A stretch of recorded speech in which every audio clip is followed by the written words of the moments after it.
JK Yadav Films present.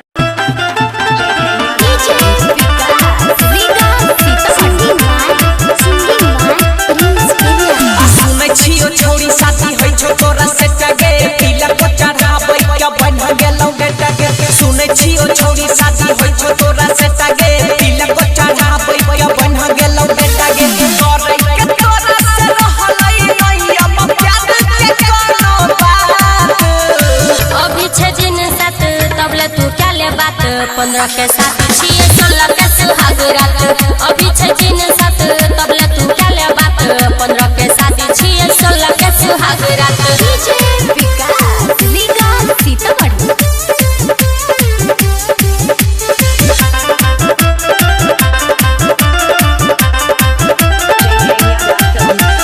बेबा के नाम से तू हो भी बादा ना मांगे जदी हमर दिल तोरा दे पिसा दे लगे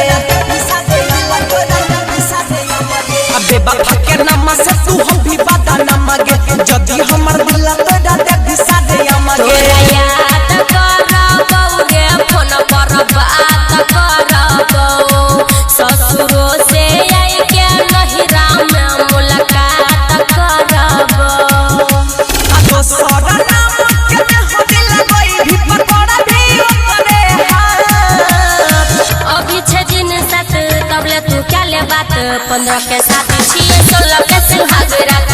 अभी छे दिन साथ तबले तू क्या ले बात 15 के साथ छिए 16 के सुहाग रात डीजे विकास लीगल सीतामढ़ी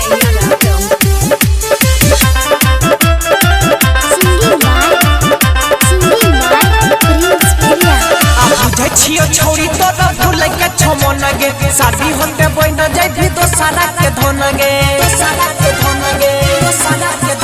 आ बुझे छियो छोड़ी तोरा भूल के छमन गे शादी होते बन जाई भी दोसरा के धन गे खयाल तू राख सुमन के चिना नहीं कर पड़ी है ने प्रिंसवा जैसे केला कोई धीरज राइटर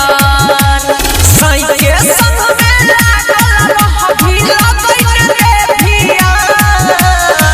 अभी छे दिन साथ तबले तू क्या ले बात 15 के साथ छिए 16 के सुहाग रात अभी छे दिन साथ तबले तू क्या ले बात 15 के साथ छिए 16 के सुहाग रात